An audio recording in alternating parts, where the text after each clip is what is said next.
What's up, guys? This is Carter Thomas with Coin Mastery TV. Make sure you go and sign up for the email newsletter list. Go to coinmastery.com/invest. Put in your first name and your email address so that I can send you some free stuff. You'll get on the newsletter list.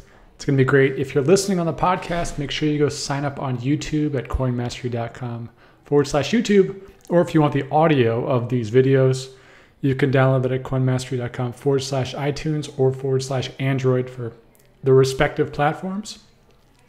Thank you guys so much for joining. Today, I'm talking a little louder than usual so that hopefully you don't hear any of the background noise. It seems to be very busy today, but I want to make sure that I was waiting for everyone to go to lunch, but it looks like we're just going to have to power through. And we've got some cool stuff to talk about today. I guess good or bad, but starting to see a real bear pattern. This is great, isn't it? Aren't you just thrilled about this? I know I am. I'm just kidding. These are the kind of things that, I wasn't privy to the big one in 2013 with Mt. Gox and all that, but I have been around for a few years and I've seen some big, some small, and it's always, I can definitely tell you as somebody who's by no means a massively, self-proclaimed OG in the space by any means.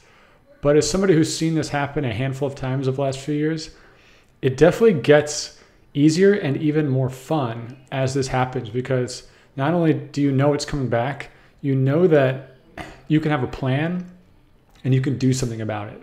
And those two things will always make it seem, you start to see the opportunities, because you start to think about, oh man, the last time it went down, it was so cheap. It was such a good deal. And so at the very least, this is your first big, oh my gosh moment, or your second or whatever. There's always something to be learned about this, right? What are you doing? What are you doing this time that's helpful? What are you not doing that you wish you had done last time that you can start doing this time? Maybe it's setting some orders, or maybe it's being more active on Twitter or whatever. But there's always something you can do to learn from it. Now let's talk specifically about what happened, or what's happening, I should say, because as this goes on, it seems like every 20 minutes it changes. And let me pull this back a little bit. We've been in this down sloping pattern for a while now. I've seen a lot of people calling, hey, this is where I think the bottom is. This is what it looks like, the big engulfing pattern, or this is the breaking out of the bear channel or whatever. And frankly, I do not know. I don't. That's one of these things where I don't try to time it nearly as much as I just try to react to it. The only thing that I do have in place is what I consider to be catastrophic scenario / opportunity of the year scenario, where you look at some of the big breakpoints, in this case 3,100 give or take, and then you can go up to around 3,600 where this other break was, right below this valley, and then maybe even in 3750 type of areas where you start to see some support resistance around that.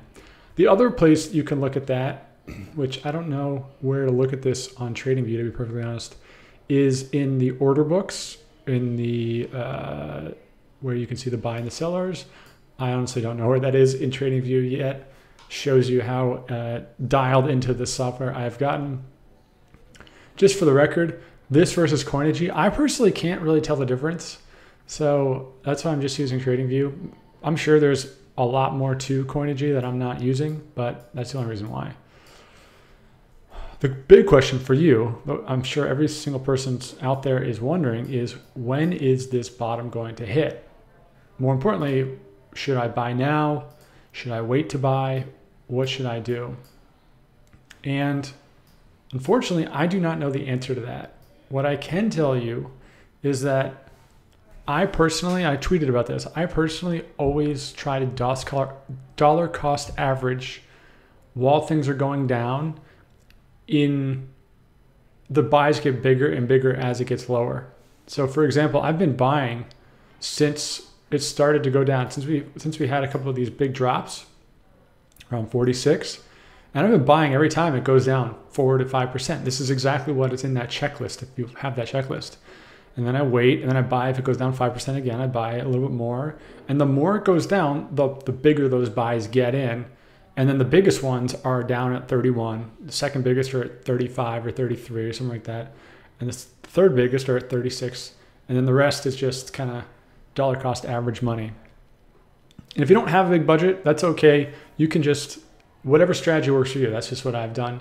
Because I know I'm never going to time it. And I also know that I'm not trying to day trade Bitcoin. I'm trying to accumulate this stuff, both to help have my own big trading stack, and also just because you gotta have Bitcoins to be in the game for the most part. I mean, I guess you could get Ethereum, but for the most part, Bitcoin is really the trading pair that you want to be in. So in terms of what price is going to be the bottom, I honestly don't know. What I would recommend, or what I've done, is every time it goes down 5% or 10%, you buy a little bit more, right? So maybe today you buy a little bit more, because at the end of the day, this is really a long-term play. I mean, you look at the chart, thing's gonna go back up. And whether or not you bought it at 38 or 37.84 or whatever, it's important, especially if you're buying a lot of it. But it's all going to be a rounding error at some point. And I'm not saying go blow all your money. I'm just saying, if you're not in the game, it's hard to win.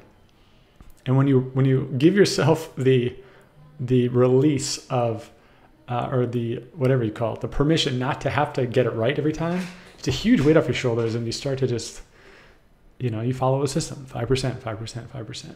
And that's what I've been doing. And then you have these kind of blanket big orders at the bottom.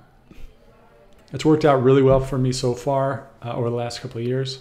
And that's what I continue to do. And this comes from reading a lot of books and talking to a lot of people about it. Let's open up Bittrex. I think that can you believe this? The top coins today are 2 about pot and 1's about guns. And then the other one's called OMG. I mean, like, what a great business. This is just, you can't make this stuff up. It's just epic.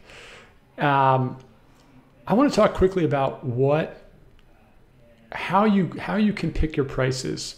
Some people have hit me up, obviously on Twitter, there's always people asking, and that's fine. I love it. But sometimes I think it's hard to know, well, what prices should I set at? When should I buy it? I just don't know what to do. And so here's what I do. Take it for what it is. First thing, this is just like what I did on Twitter. If you're not on Twitter, go to Twitter/Carter Thomas. This is where I have a little bit more of the discussion about this. But I talk about, especially on Mondays, I pick 3 or 4 that I'm going to focus on for the week. I think one of the hardest things to do when you're trying to look at things like Bitcoin and you're seeing these prices go up and down all the time, if you're trying to concentrate on this price, it's really hard to look back at something like Bittrex and be going through page 1, page 2, and trying to find the winner. You're splitting your focus so much that it's very difficult to execute a really good, and one really good trade or buy-in entry level is a lot better than 3 or 4 kind of good ones. And so the more you can just focus on the few coins that you really want and find the right entry points, that's often the way to do it. And that's where the research comes in. That's where the preparation comes in. So like I tweeted about, I focused this week, kind of coincidentally, on OMG, on ARC, on Monero, and on Metal, which I think is on page 2. And so what I want to do is just show you how I set my standing buy orders. All right. Now, one question people have is, well, do you leave your money on the exchanges? The answer is no for me. Some people do, you can. But if you're doing, let's say, an order for ARC, which we'll open this up and go into this, what I do is I set alerts on my phone using the Blockfolio app, and when it gets really close, it alerts me, and I open up Bittrex, and I can send the money in. And typically that process doesn't take very long, and I can fill the order quickly, so I don't have to leave money on the exchange, which we'll talk a little bit about in a minute. But some people ask me about that. whenever possible, you do not want to leave your money on any exchanges for a million reasons. We'll talk about that a little later on. But so this is kind of mirrors what's been going on with Bitcoin to a certain extent. And the question is, well, how do you know when to buy in? What are good buy orders or limits to set? And this is where technical analysis really comes through, because it can give you very good limits and entry points and any sort of potential price gauges. So I would encourage anybody, if you're asking yourself what's the exact entry point, that's where technical analysis comes in. The kind of intro level, which always needs to be verified by anybody else, is what I've talked about before, where you look back at the historical run of the coin that you're buying. In this case, we're looking at ARK, and you look at the last big moments of resistance. So in this case, there was right here, it was at 88. Then you come back down here, you see 75. You come back down here, you see 71. And you see these two candles sticking out. But I find in these entry points, it's often better to go back to where the volume was, like where there was more transactions, like the actual curve happened. So maybe that's 70. And then 62, you can go down the list. And some are more powerful than others. Like you can see this top resistance point. Resistance meaning, it stopped at a certain price and then came back down. So this resistance point, it obviously was pretty long, right? So maybe someone was holding the price down, but that's a strong resistance point. This would be considered, just by looking at the chart, a strong support level. So for you, if you liked ARK for the week like I do, and I was watching Bitcoin go down and I just wanted to set a blanket base level order, that is probably where I would try to do it. I would set it a little bit above it just to make sure it filled. And then I would have a few more up here, but these are going to be lower risk reward, meaning the chances of them filling are higher, but the chances of getting an immediate reward off them are lower, because the further down it goes, the more it's going to come back up.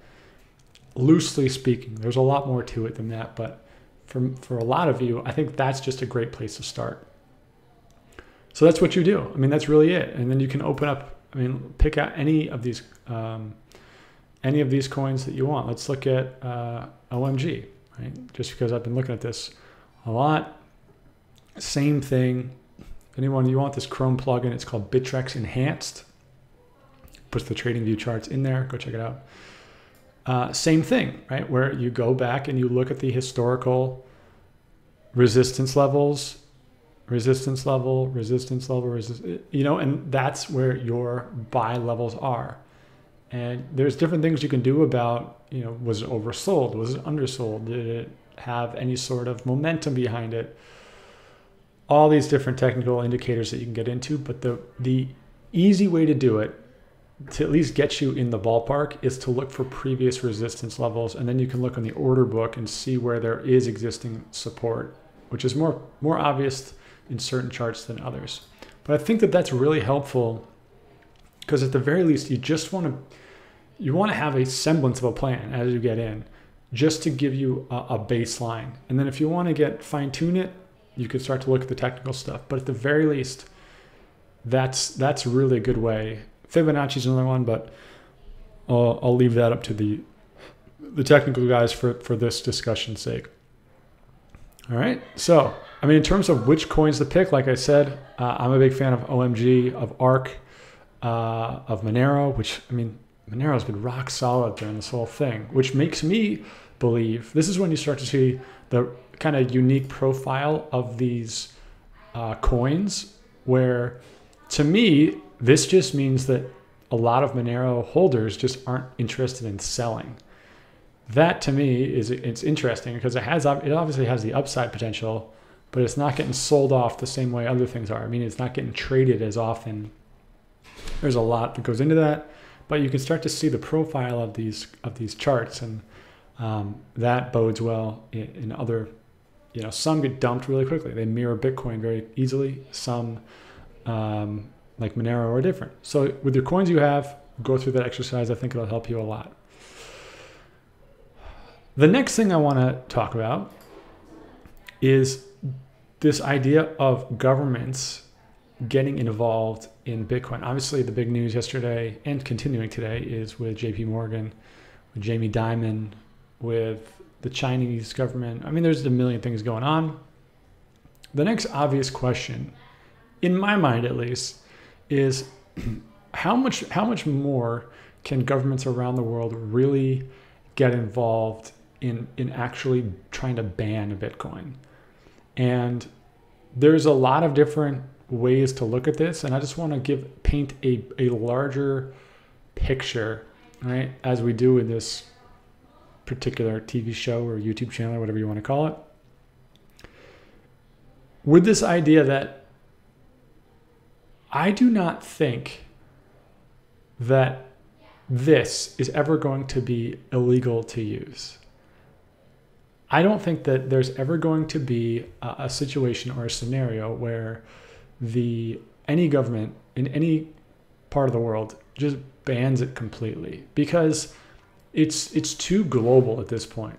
Right? It's borderless. There's no way to truly regulate it. I shouldn't say regulate it. There's no way to truly ban it because it is a decentralized system. So that's just the operational side of it. I think when you ban stuff, you really give up and miss out on a lot of not like the opportunity cost of the currency itself. You miss all the what do you call it? Like the network effects or the residual incomes. So think about banning Bitcoin. Think about all the businesses and all the jobs and all the people that you would be shutting down in an international arena by being the one government that did ban it, as opposed to the one, or being one of the many that doesn't, that just regulates it. So while there may be some rule or some bylaw somewhere where a government has the authority to potentially ban it, I would highly doubt that will ever happen, at least in the near future. Now, what will happen is regulations going to keep coming out, and crypto, for the most part, is going to be rolled into this idea of securities. I mean, that's what they're doing in China. That's what they're already starting to do in the US. They're going to do this all over the world. And even the places that love cryptocurrency will eventually need to regulate it, right? Because the same way that they regulate all sorts of investments around the world. That's just part of how it works for a variety of reasons. What this means for you is two things. One's micro, one's macro. The micro thing, why this matters to you, is that I think that there's a lot of opportunity in the governments that aren't looking at Bitcoin as a threat and figuring out how they can regulate it and slow it down. So I think governments like China, the US, insert other country, Russia to a certain extent, where they like it, but they're trying to regulate it. Those governments are what they are. That's going to unfold however it unfolds and whatever. We'll see how that happens. However, the small governments, like I believe Finland is very on board with this. Australia kind of goes back and forth, but who knows? Estonia, like I talked about with Mothership, they are gung-ho about blockchain, about cryptocurrency, about all these things. They love it. They want it to thrive in their countries. And so on the micro level, whenever you see certain governments all saying, hey, we're going to unilaterally do this, that the people don't necessarily want, they're trying to just protect it. In this day and age, in 2017, there are governments that will go the opposite way because it's an opportunity for them to get a leg up in the global economy. And those are the people, those are the governments, those are the opportunities that you should want to at least look at. Right? That's why I invested in Mothership. That's why there's a lot of different, not necessarily ICOs, but there's just like a lot of different cryptocurrencies. Omise Go is kind of going down that path where you can work with governments and get them to give you the go ahead and even support you and promote you and do all that. You've just removed your biggest barrier to, your biggest competitive threat. So that's something to think about when you're hearing about all this. Oh, China's going to regulate, America's going to regulate, blah, blah, blah, blah, blah. Who cares? What you should really think about is, well, who's supporting this stuff? Who's stoked about this? Who is looking at this as an opportunity and piggyback on that, right? And there's plenty of research you can do on this. There's plenty of coins that are doing this, and there's plenty of companies and teams that understand this, and that's what they're going after. Now, on the macro side, what this means is that while I don't think anybody's going to ban the whole thing, I do think that they're going to regulate it, and it's going to get increasingly more regulation. And one thing I tweeted about was how right now these exchanges, like the centralized exchanges, Bittrex, Poloniex, Kraken, these are all US based, right? The international ones is a different story, but the US based ones, and they are getting, in my opinion, they are on a shot clock right now of when and how things really come down on those centralized exchanges for delisting everything that even comes close to being a security. Because if you're an exchange for a security, you're basically like the NASDAQ or the New York Stock Exchange, which is something that will not probably happen within these tier 1 countries. What that means for you is that you should be looking at everything you buy not as a what do you call it? Like, you shouldn't look at it as, oh, the exchange is what's going to make it go big, right? Like, once it hits Bittrex, it's just going to go crazy. Like, we're seeing this on Poloniex, right? Civic gets added, OMG gets added. You get a big spike, and then it comes right back to where it was. And the reason why is because these exchanges right now are being used as marketing tools.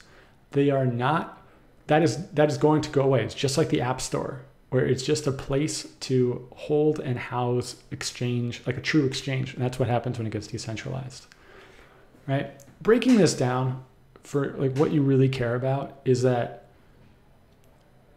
just because something gets listed or does not get listed on an exchange is going to become less and less and less important over the coming years, over the coming months.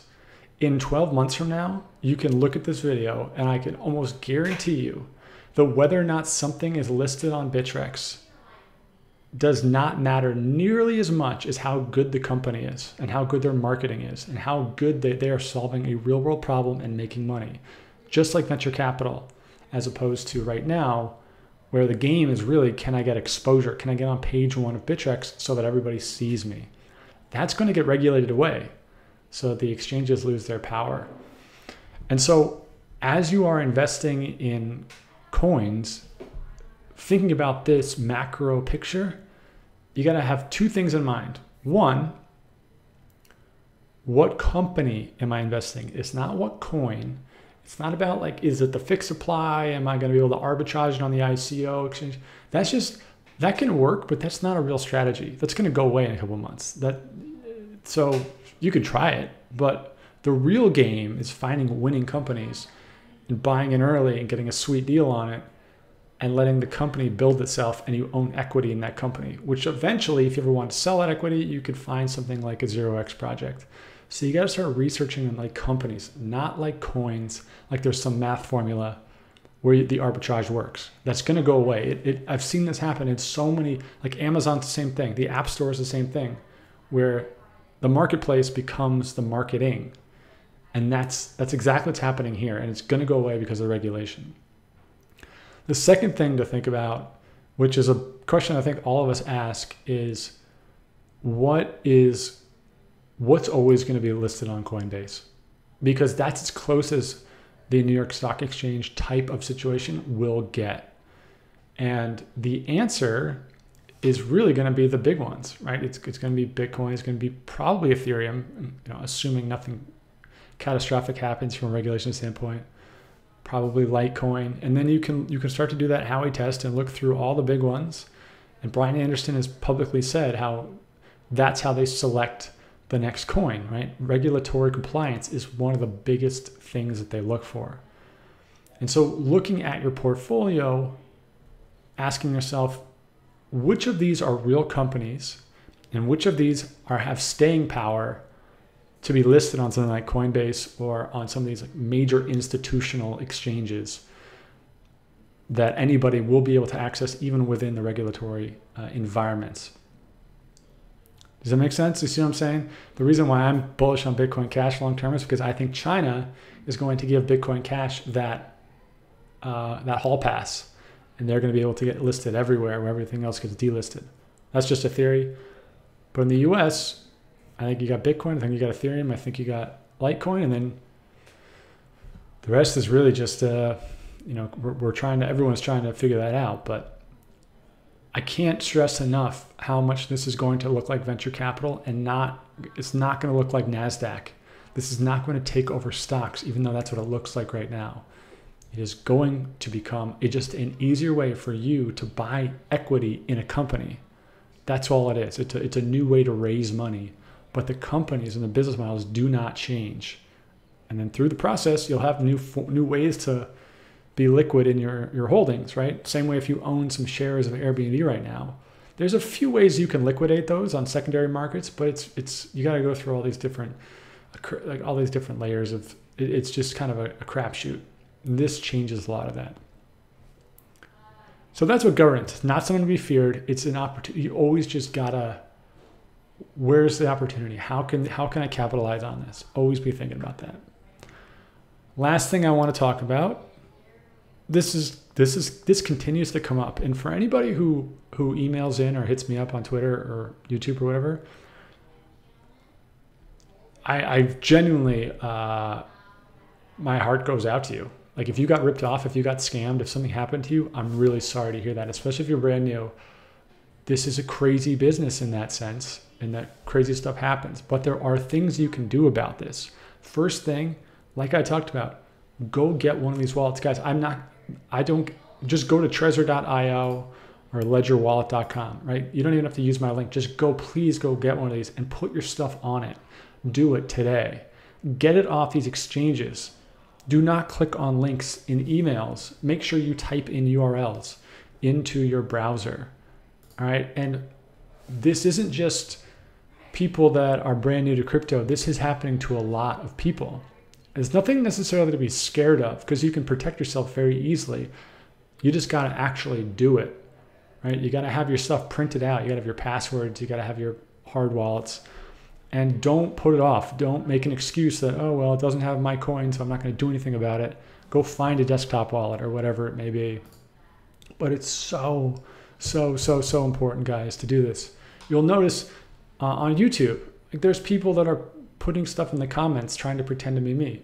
So if you see somebody in any comments on YouTube or whatever saying, hey, you give me some money for a free thing, pretending to be Coin Mastery, it's not me. Always check the stuff.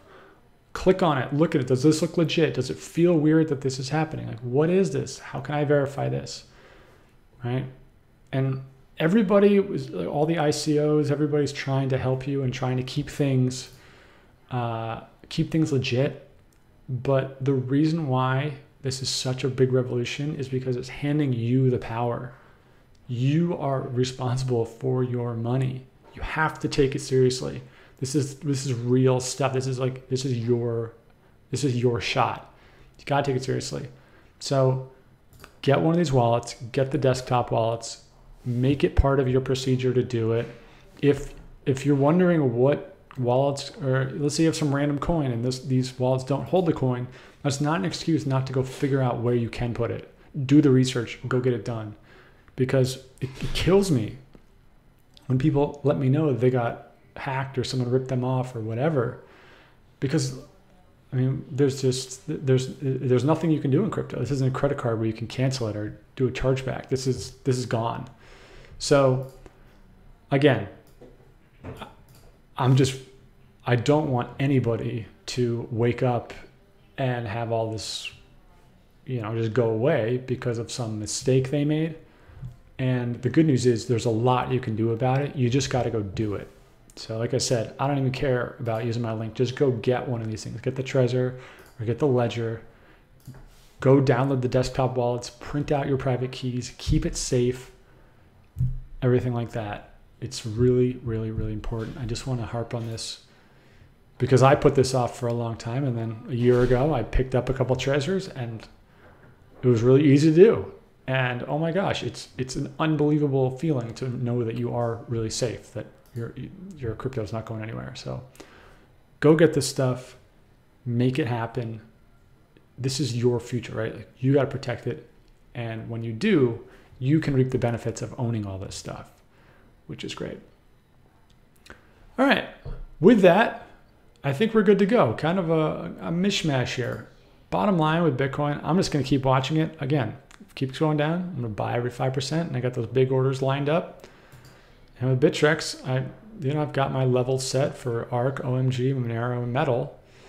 And when they fill, they fill. If they don't fill, so it goes. I'm going to wait for the next big opportunity to buy a bunch of stuff. But that's what I'm doing this week. And then really just stepping back and looking at, okay, where's the macro trends heading? I'm spending some time looking at some new coins, hopefully get some new reviews that we can do for you guys.